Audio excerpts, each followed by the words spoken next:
Langosta Literaria.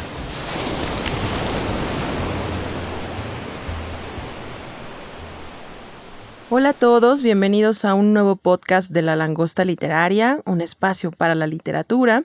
Mi nombre es Eloísa Nava, yo soy editora del sello Random House y hoy, casi como siempre, la verdad es que estoy de muy buen humor y muy gustosa porque tengo grandes compañías pues aquí a mi lado. Estoy con mi admirada Paulette Jonguitud, escritora, autora de Algunas Margaritas y sus fantasmas, una obra publicada en Caballo de Troya hace algunos años. Paulette además es profesora del claustro de Sor Juana de la carrera de Escritura Creativa y Literatura. Paulette, bienvenida, muchas gracias por estar aquí. Hola Eloísa, muchas gracias por recibirnos para platicar de libros. Sí, padrísimo. Y bueno, nada más déjenme decirles que además de Paulette, nos acompañan también dos alumnas de la carrera precisamente de Escritura Creativa y Literatura. Está conmigo Heidi Carballido, la pueden seguir en Instagram como adliteram, H18 en Instagram, por favor vayan y denle clic porque siempre hace recomendaciones de libros. Y también está con nosotras Daniela Pardo. Chicas, bienvenidas, muchas gracias por estar acá. Sí, muchísimas gracias por la invitación y por tenernos aquí el día de hoy. Qué padre, no, la verdad es que creo que va a ser una gran conversación. Vamos a platicar hoy de un libro del que seguramente han escuchado, que es Teoría King Kong, de la autora Virginie Despentes, que actualmente ya pues simplemente firma como Despentes, es una cosa algo novedosa. Ella es novelista, directora de cine y bueno, ha publicado varios libros, entre ellos Fóllame, Lo bueno de verdad, Teen Spirit, Bye Bye Blondie y Apocalipsis Bebé, entre otros. Y por supuesto, pues es autora de la trilogía Vernon Subutex, que pues de alguna manera plantea un retrato controversial, demoledor de la sociedad contemporánea francesa.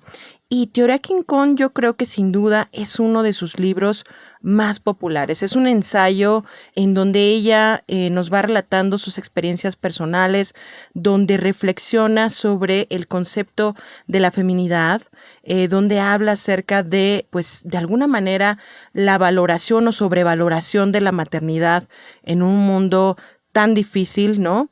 También en relación a cómo las mujeres se sienten fracasadas si son o no madres, sin dejar de lado yo creo que algo muy importante, que es que los hombres y su virilidad también tradicional es tan mutiladora como pues esa feminidad, digamos, a la que nos han sometido, ¿no? Asevera o asegura sobre cómo lo colectivo, sobre cómo la sociedad exige a las mujeres que tengan hijos, sobre cómo los hombres pues aceptan también ir a la guerra y de alguna manera servir a este sistema patriarcal. Habla sobre el capitalismo, como también ya lo estoy mencionando, y aborda también sin censura un tema que creo que en pocos libros se trata, que es el tema de la prostitución. Incluso ella habla de su experiencia personal y de alguna manera equipara, ¿no?, esta actividad con pues el contrato matrimonial, lo que es bastante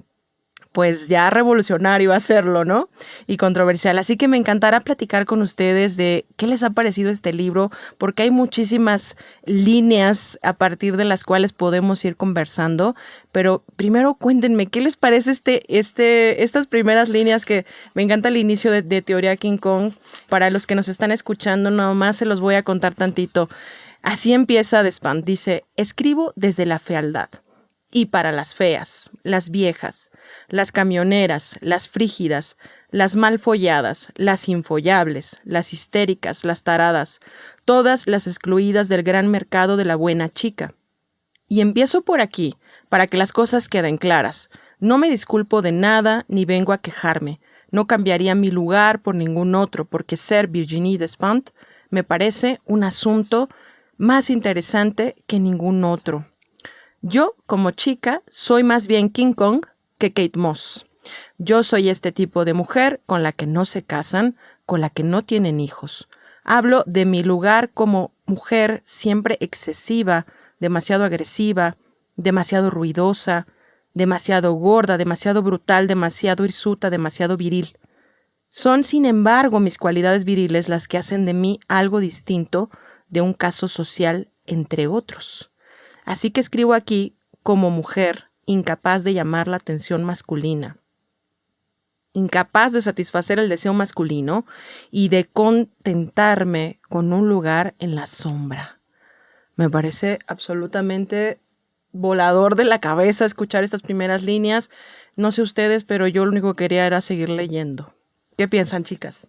Sí, sin duda creo que es un inicio que te deja frío. Sí, Es como brutal, que demoledor. justo, no estamos acostumbrados o acostumbradas sobre todo a esta honestidad brutal y tan incómoda. Sí. Pero justo al empezar con estos adjetivos que normalmente se asumen negativos, creo que es, o sea, desde la primera línea nos está diciendo yo aquí voy a cuestionar, ¿no? Y voy en contra del patriarcado. Entonces creo que esa es una premisa muy interesante y que ya nos pone como en este mood de vamos a hablar así. Hay que seguir adelante, ¿no? Sí, Heidi. No, y que además hay una cosa, no solamente el inicio es desgarrador y muy brutal porque es un golpe, también cuando termina y que en el último párrafo de ese capítulo que empieza a describir que el estándar de una mujer blanca, bonita y delgada y demás, y termina con la frase, es posible que esto no exista. Entonces creo que a partir de esa frase pues ya sabemos lo que se nos va a venir después en los siguientes capítulos, porque el hecho de que esté describiendo un estándar que verdaderamente no existe es poner en duda todo lo que nos ha puesto el sistema, ¿no? Nos ha impuesto el sistema, como pues el hecho de que para alcanzar ese estándar hay millones de productos de belleza. Entonces, desde que se dice que eso no existe, pues se cuestiona también el consumo capitalista de todos estos productos que el sistema ha puesto en el mercado para alcanzar un estándar que finalmente es imposible, ¿no? Por ejemplo, todo lo que dice de la delgadez, del cuerpo perfecto y demás, pues nadie puede esperar que una mujer tenga el busto o las caderas de complexión media y que su cintura sea chiquitita. Claro. ¿No? Entonces creo que el que empiece con ese contraste tan fuerte, pues ya denota mucho de lo que va a venir después en los demás capítulos del libro. Claro, sí, estás hablando de cómo ella reflexiona, también critica directamente lo que es el discurso dominante, ¿no? Y en el cual de alguna manera pues se va encasillando no solo a las mujeres, también lo vemos, ella pone ejemplos de cómo lo hace en el caso de los hombres, ¿no? Y centrándonos o regresando al cuerpo, hay una parte también al inicio en donde ella menciona acerca de tal cual, ¿no? Cómo nos oprime al grado de no solo usar productos, sino de transformar el cuerpo, ¿no? De operarse la nariz, de ponerse nalgas o lo que sea, ¿no? Y creo que ahí me gustaría mucho charlar sobre a ustedes qué les parece este libro o las reflexiones que por las que nos va llevando Despentes con respecto a el cuerpo, ¿no? Con respecto a también no solo el cuerpo, sino también la voz, ¿no? La manera en la que las mujeres se van posicionando en el mundo. Ella habla también sobre cómo, pues, digamos, ser mujer es casi igual a sentirse incómoda, ¿no? Al no, pues, no ser demasiado llamativa o no ser demasiado, simplemente. Y también, bueno, a mí algo que me interesa sobre esto del cuerpo que dices en esta introducción, pero que creo que permea a lo largo de toda la obra, es que hay una mezcla muy llamativa para mí entre provocación e invitación a la conversación en este libro. Es un lenguaje a gritos, está hablando de cosas que normalmente no queremos hablar, que normalmente no decimos en voz alta o que conversamos. Siendo mujeres conversamos con amigas en espacios privados y ella lo está gritando y está nombrándolo, enunciándolo, pero no cierra el espacio a la conversación, sino que al contrario nos invita, nos dice, ok, esto pienso yo. Es muy difícil que me vayas a ofender a mí con tu pensamiento. Entonces, cuéntamelo, ¿no? Convénceme. Claro. Y en esta introducción que me da mucho gusto que hayas leído, que es una de mis partes favoritas del libro, nos incluye a todas y nos incluye a todos, porque es muy difícil leerlo y no encontrarse. Claro. ¿No? Dices, claro. O sea, yo estoy ahí en algún punto y como tú dices, también menciona a los hombres, a los que no tienen ganas de proteger, a los que querían hacerlo pero no saben cómo, los que no saben pelearse, los que lloran con facilidad y así se sigue. Y en esta intención de provocar pero despertar conversación, es donde yo creo que entra este punto que dices de acuerparle a teoría, ¿no? Ujú. Y entonces está hablando ella desde un cuerpo femenino que sufrió una violación y que también decidió dedicarse a la prostitución y desde ese cuerpo, desde esa inteligencia también corporal, convertirse en artista, ¿no? En cineasta, en escritora, en pensadora del cuerpo femenino, que me parece otra provocación, pero también otra invitación a que entre todas nos acerquemos, ¿no? Y no nos excluyamos, sino que nos acerquemos y hablemos. Claro. Dani.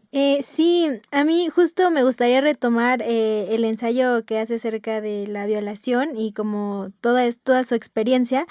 Ahorita que recordabas como esta cuestión de cómo el discurso nos afecta el cuerpo y afecta la forma en la que nos comportamos, justo ella menciona que llevaba una navaja en el bolsillo cuando fue atacada, pero que ni siquiera pensó en utilizarla porque en ese momento ella recordó que su papel de mujer era ser indefensa. Sí. No poder hacer nada Ser al la respecto. víctima. Exacto, sí. Y dice, quizás si me hubieran intentado robar la cazadora, la hubiera sacado. Pero en el momento en que supe que era una cuestión sexual, que me iban a violar, como que perdí cualquier forma de defensa. Y justamente ahí hay una frase que me parece brutal. Dice, pero en ese momento, yo no era temeraria, pero sí bastante inconsciente. Pero en ese momento preciso me sentí mujer. Suciamente mujer, como nunca me había sentido antes y como nunca he vuelto a sentirme después. Y creo que eso, suciamente mujer, es brutal. Sí, pues justamente este capítulo en el que ella habla de su violación fue algo que discutimos un día en la clase de la maestra Paulette y llegamos a uno de los puntos que discutimos fue lo que mencionaba un poco en cuanto a que cuando ella lee este artículo de la revista de Camila Piglia, creo que es el nombre de la autora de ese artículo, en donde dice, citando algo así como, pues denos chance de correr el riesgo de ser violadas, como que fue algo que a todas por igual nos pegó, pero luego haciendo esa reflexión, como que te das cuenta de que el miedo te cansa de alguna Claro. forma. O sea, como que te cansa todos los días pensar en cosas como si voy a recorrer un trayecto largo en la calle, me voy a ir de pantalón para sentirme más protegida. Todos lo hemos pensado. Hemos estado ahí. Pero luego te cansa eso, ¿no? Un día dices como, ¿sabes qué? Me voy a poner un vestido. Y no importa porque la culpa no va a ser mía si me pasa algo, ¿no? Sí. Y creo que también es algo que me dejó pensando mucho y que es bastante fuerte, es esa crítica al papel que la sociedad impone de la víctima de violación. Así como tienes que ser lo suficientemente fuerte como para haberte defendido y si no, pues ya vas a ser una víctima que no se debería de reponer.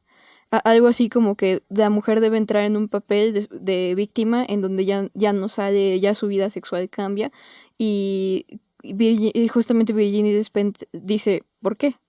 ¿Por qué tendría como que parar mi vida por esta situación, no? Claro. Entonces creo que es una crítica bastante fuerte y sobre todo por esta parte de dejarnos correr el riesgo, ¿no? Que se nos deje correr el riesgo. Y una de las citas que tengo por aquí, que me parece bastante fuerte, es una donde dice, es que es una sociedad en donde no se nos enseña a golpear a un hombre que nos agrede, pero dice que no me debo reponer después de un ataque así.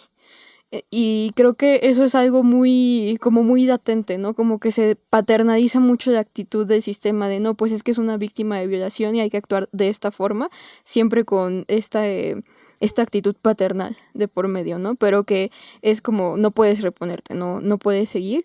Y creo que otra cosa muy fuerte en la parte de la corporalidad es la noción de autoviolencia que dice, como una violencia que surge a la persona, a la víctima, después de esta situación, ¿no?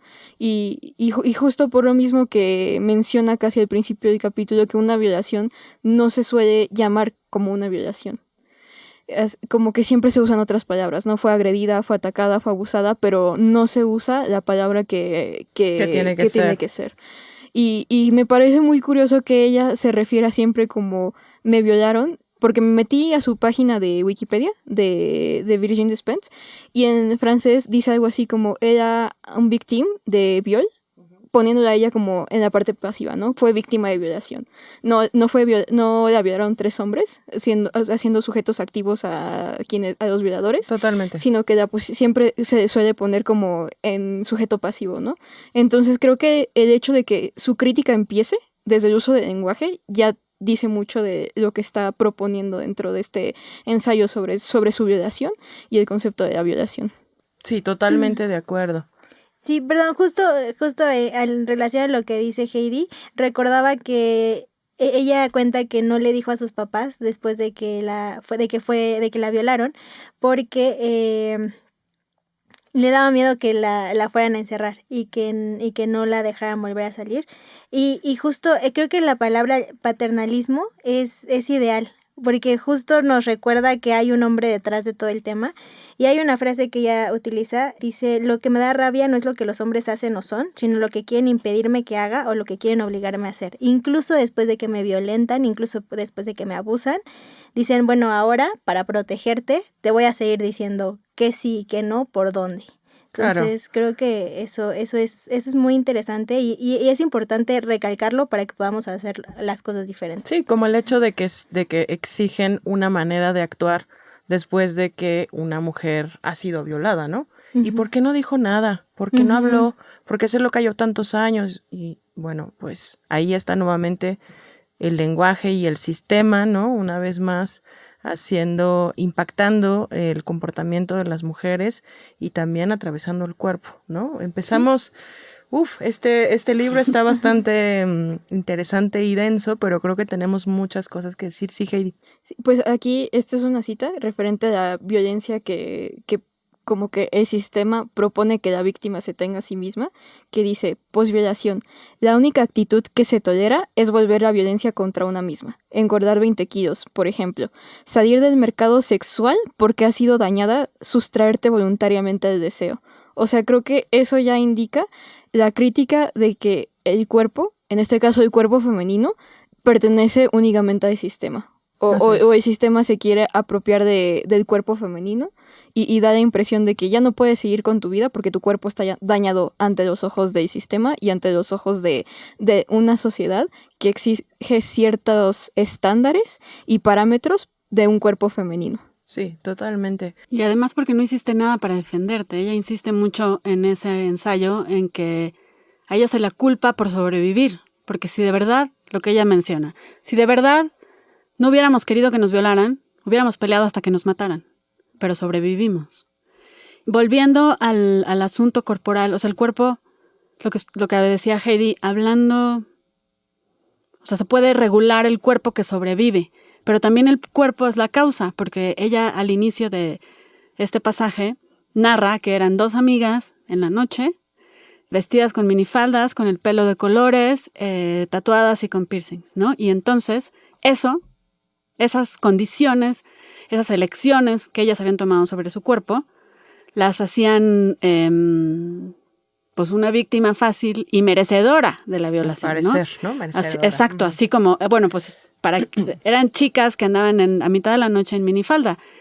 Se lo estaban buscando, ¿no? Y es volver al cuerpo, es volver a culpabilizar a una mujer por las decisiones que toma con su cuerpo y se ejerce esta violencia sobre ellas y luego, cuando sobreviven, se ejerce otro tipo de violencia sobre este cuerpo que logró sobrevivir, este cuerpo, como ella dice, fuerte, sano, que se cerró en ese momento y dijo, yo voy a sobrevivir y después vemos qué hacer. Pero el después vemos resulta mucho más violento a veces que lo que ocurre en ese momento. Dani. Te agarramos en curva. Sí. No, mira, yo quería nada más volver a la cita que mencionó Heidi. Dentro de este afán provocativo de la autora en este libro, cita a Camille Paglia, que es una de las más controvertidas feministas norteamericanas con la que la mayoría del feminismo se pelea y la otra parte del feminismo idolatra. Resulta que Virginie pasó un tiempo ya de que fue violada, va en el tren y se encuentra con un artículo de Paglia y se da cuenta de que como persona que fue violada, no necesariamente tiene que ser una víctima, ¿no? Y entonces dice, hace todo lo que puede por acercarse a conocer a Camille Paglia. Y dice, verano de 2005, Filadelfia. Estoy frente a Camille Paglia realizando una entrevista para un documental. Asiento con la cabeza, entusiasmada, escuchándola. En los años 70, en los campus universitarios, se encerraba a las chicas en los dormitorios a las 6 de la tarde, mientras que los chicos podían hacer lo que querían. Nosotras preguntamos, ¿por qué esta diferencia de trato? Nos explicaron, porque el mundo es peligroso. Corréis el riesgo de ser violadas. Respondimos, entonces dadnos el derecho de correr el riesgo de ser violadas.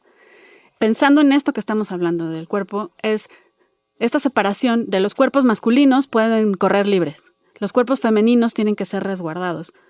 Pero no se les va a preguntar a las personas que habitan en esos cuerpos cómo reaccionar, si buscan, qué necesitan. Simplemente se les va a decir, los vamos a guardar en estas estanterías. Es completamente pasiva. Exacto, sí. Porque lo que es peligroso es habitar el cuerpo que habitas. Nada más. Sí, ¿no? porque les dice, corren el riesgo de ser violadas. No dicen, corren el riesgo de que alguien las viole. De que alguien las Entonces viole. pone al cuerpo femenino en una situación completamente pasiva, como si no se supiera quiénes son los potenciales violadores de ese grupo, ¿no? Incluso utilizando de nuevo esta cuestión paternalista, pero moviéndola un poco de tema, de territorio, Despentes también habla de cómo intenta el patriarcado, aunque ella nunca habla de patriarcado como tal, pero... Así es, sí, eso es importante mencionarlo. Sí. Pero como, digamos, el Estado, el sistema, insiste en normar la actitud del cuerpo de las mujeres y su sexualidad. Ella resalta que una chica no le pertenece el territorio que está... Perdón, espera. Que a una chica no le pertenece el territorio del sexo fuera de la pareja. Y justo por eso es que a ella la prostitución le dio como tanta libertad. Porque pues ella dice que justo al explorar, al romper esta barrera que le dicen el sexo solo con tu pareja y un poco a la fuerza, ¿no? Porque pareciera que las mujeres no pueden sentir placer, sino que son más receptoras de una acción que otro hace. Al salirse de esa narrativa, ella entonces justo retoma un papel más activo y empieza a experimentar.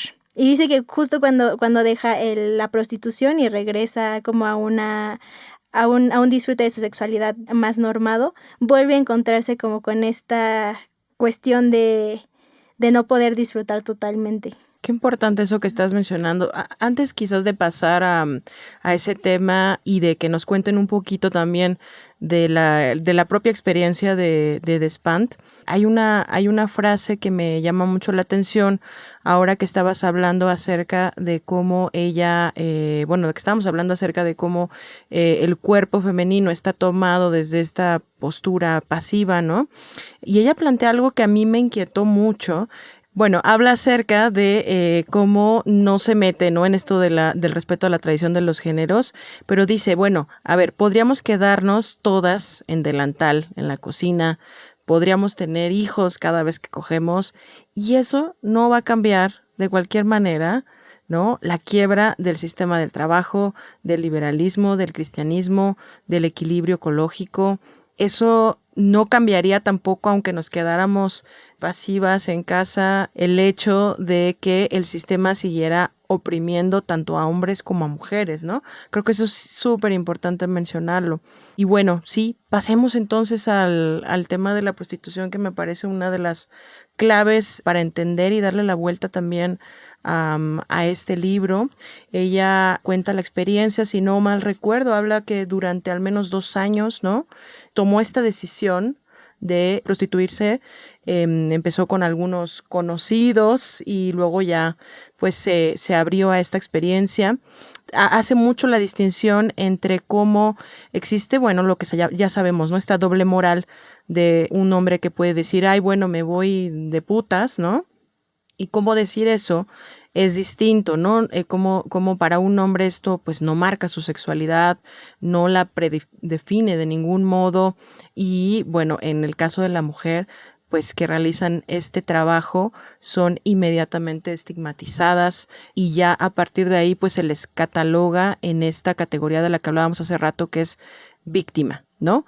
Y más aún si las mujeres que ejercen este trabajo no dicen lo que hay que decir, ¿no? Es decir, si no dicen lo que la sociedad espera que digan, que es que pues se tienen que quejar, ¿no? Que prácticamente está siendo forzado, que pues efectivamente tienen todo el tiempo miedo y que es horrible, ¿no?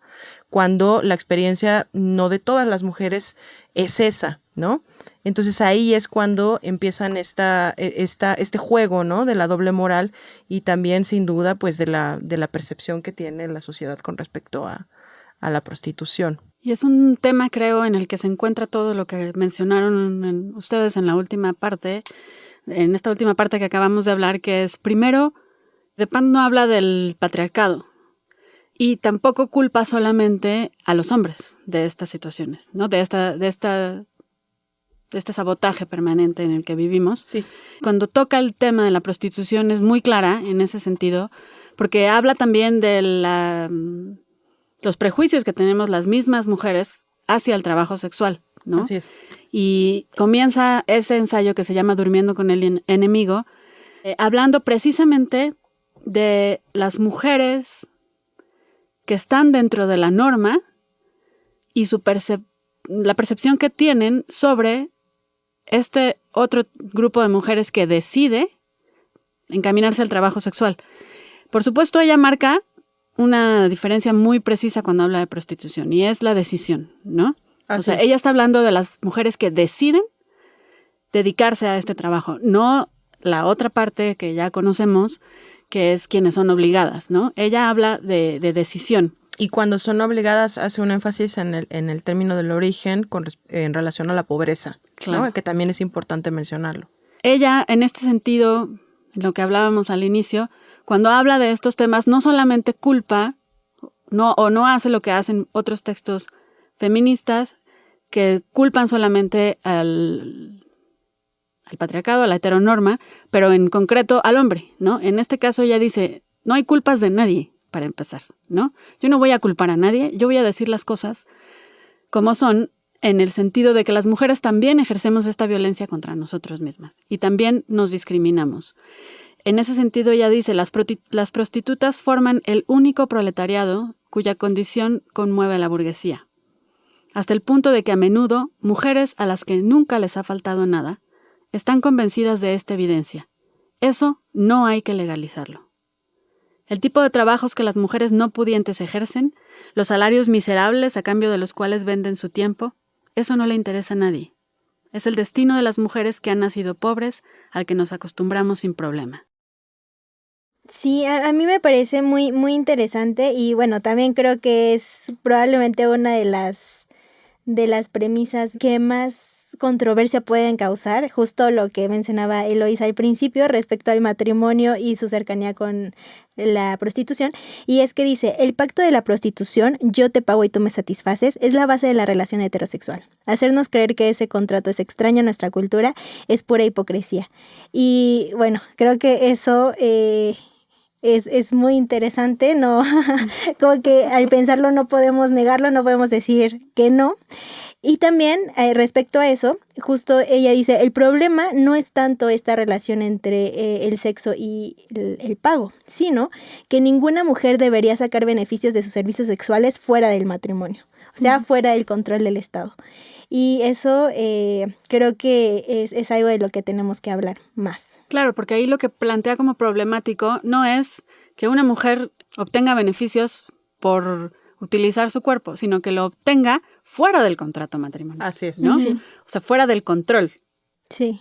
Sí, porque justo dentro de ese mismo párrafo, con lo que termina, la frase con la que termina es porque el sexo para las mujeres sin amor es siempre degradante, ¿no? Y volvemos justo a esta noción en la que entonces, ¿para qué sirve el cuerpo femenino si no es para una satisfacción externa, ¿no? Y entonces en este caso Virgin Despentes dice, yo ya realicé este trabajo y saqué un beneficio económico y se me señala por haberlo hecho. Pero se me señalaría si lo hiciera fuera del matrimonio y si no lo hiciera con un fin donde hay amor, donde es la Procrear, consumación de una ¿no? relación o alguna cosa así, ¿no?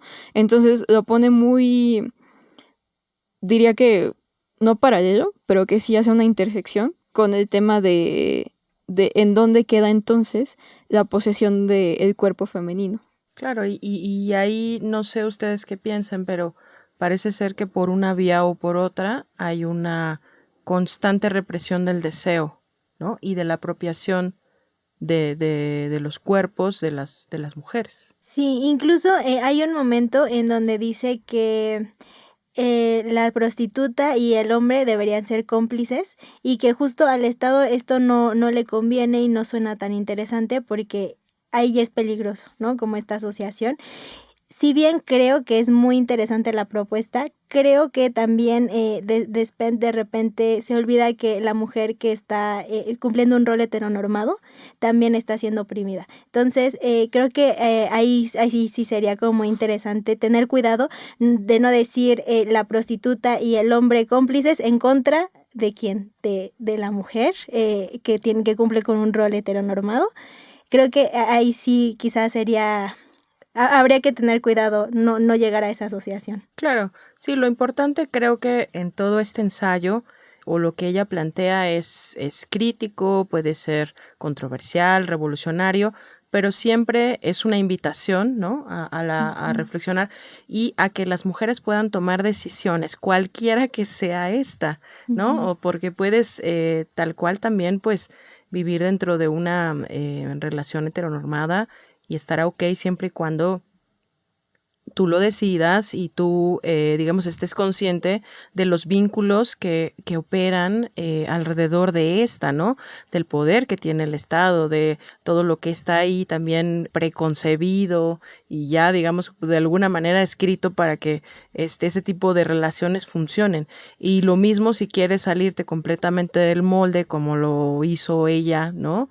Viviendo o tomando las riendas de este trabajo sexual o de la prostitución, dejándolo de hacer también, ¿no? Eso también fue una decisión completamente tomada, pero pues ahí se siente también ya una libertad con respecto al cuerpo y a la vida misma, ¿no? Sí, más que, por eso a mí me interesa mucho esta lectura, porque no es fácil leerla. Para nada. Hay momentos en los que estás muy de acuerdo con lo que está diciendo, hay momentos en los que estás en completo desacuerdo con lo que está diciendo, pero continúas leyendo, Sí. ¿no? A mí eso es algo que me sorprendió en cuanto a técnica narrativa, que digo, ahorita estoy furiosa contigo, pero no voy a parar. Y luego voy avanzando y digo, claro, siempre he pensado esto, y tampoco voy a parar, ¿no? Y en ese sentido creo que es valiosísima su invitación a la conversación, Sí, ¿no? Al sí. decir, pues no estar de acuerdo conmigo, pero vamos a sentarnos y hablarlo, ¿no? Y tú grítame y yo te grito, pero nos vamos a encontrar en algún punto, porque yo siento que me están gritando, no sé ustedes, pero yo constantemente siento que es este tipo de persona que se sienta junto a ti y te habla fuertísimo y que piensas, no me hables tan fuerte si te escucho. Entonces siento que me está gritando, pero también me dan ganas de gritarle a ella y siento que me escucharía, ¿no? ¿Qué sientes que durante esta lectura te cuestionó, te hizo enfadar, ¿no? Algo que, o de pronto sentiste así la tripa que te retorcía, ¿no? Mientras ibas avanzando la lectura. Pues creo que son, o sea, hay varios puntos, ¿no? Por ejemplo, el punto en el que habla de, como mencionamos ya, de Paglia, de Camille Paglia, a mí ella me cuesta mucho trabajo, ¿no? Entonces, o sea, creo que he tenido que acercarme a una madurez lectora para volverme a acercar a Paglia y decir, ok, ya sé lo que me estás tratando de decir, voy a tratar de leerlo sin enloquecer, ¿no? Entonces, ese es uno de los puntos en los que a mí me hubiera gustado que Despentes profundizara más y hablara más sobre su lectura de Paglia y cómo la entiende y no solamente mencionar el denos el derecho de ser violadas, ¿no?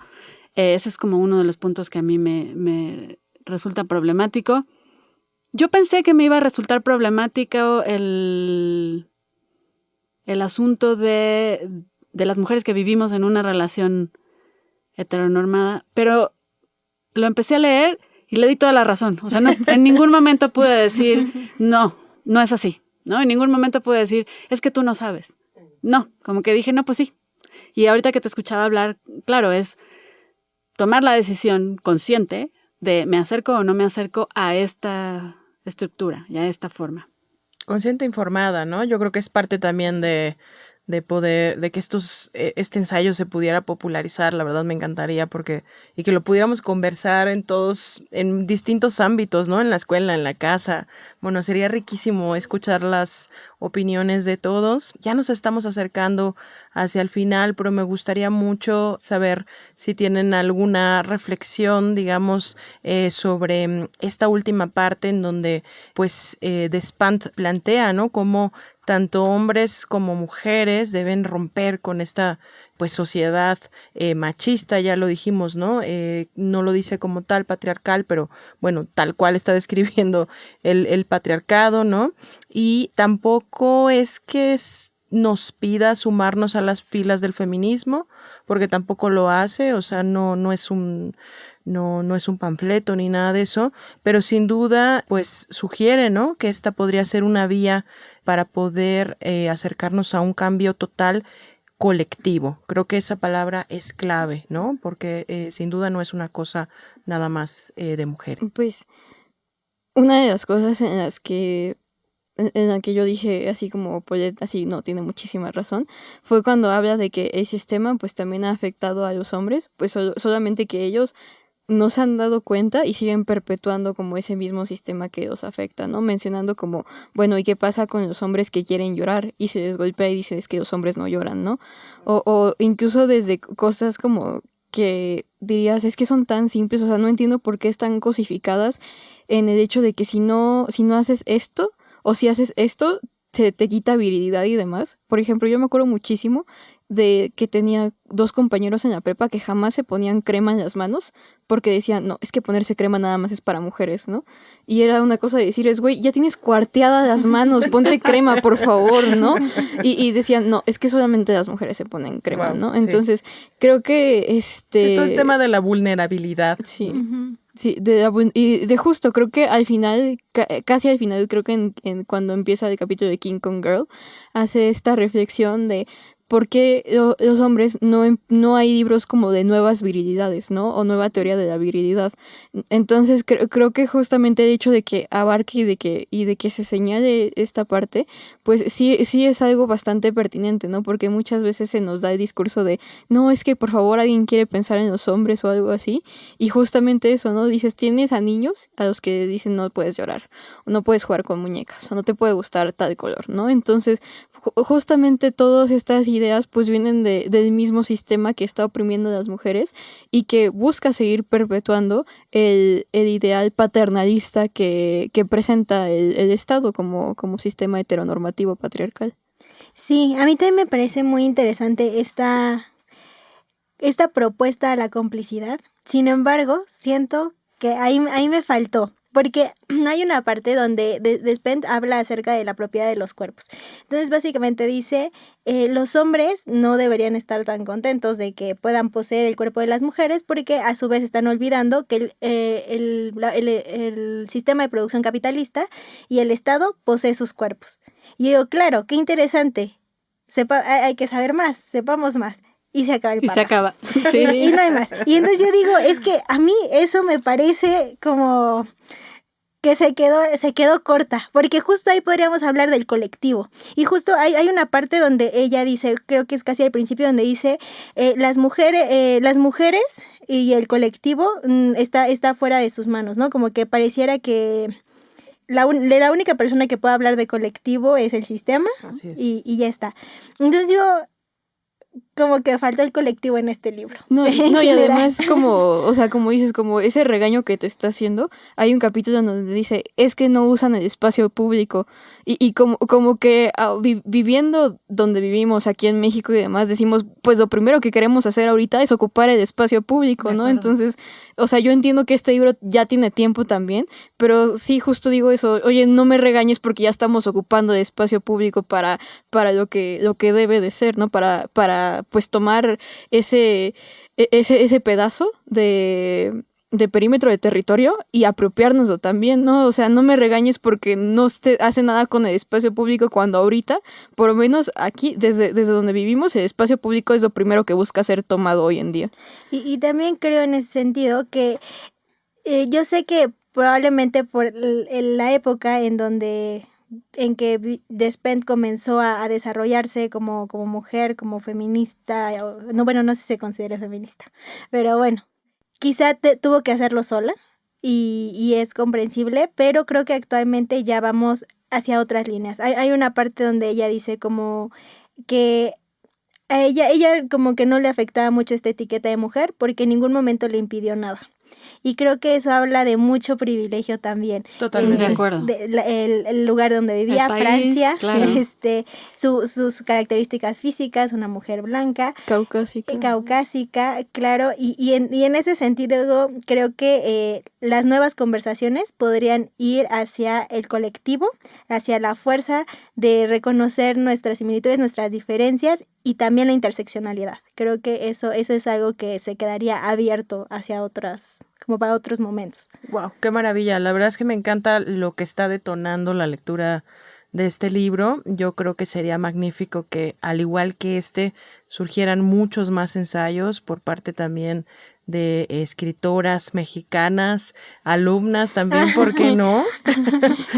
Para que sigamos debatiendo esto que mencionabas, Dani, ¿no? De cómo pues la organización de la colectividad sigue siendo una prerrogativa masculina y cómo podemos ir pues trazando o simplemente poniendo sobre la mesa ideas que nos ayuden a pues apropiarnos o seguir apropiándonos de este espacio. Paulette, ya casi nos vamos, pero bueno, chicas, están invitadas para seguir platicando más adelante de Despentes o de cualquier otra autora o libro que les interese, por supuesto. Muchas gracias. Pero estamos llegando al final. De verdad, muchísimas gracias, Heidi, Daniela, Paulette. Muchas gracias, Eloisa, por recibirnos con tan buen espacio para platicar esto que urge, creo. Sí, totalmente. Sí. Gracias también, por supuesto, al claustro de Sor Juana, que aquí pues está muy bien representado. Y a todos ustedes que nos están escuchando en este nuevo podcast de La Langosta Literaria. Gracias también a Álvaro Ortiz y a Carmen Cuevas que estuvieron en la producción. Hasta pronto. Búscanos en nuestras redes sociales, Twitter, @langosta_lit, Instagram y Facebook, Langosta Literaria, y en YouTube,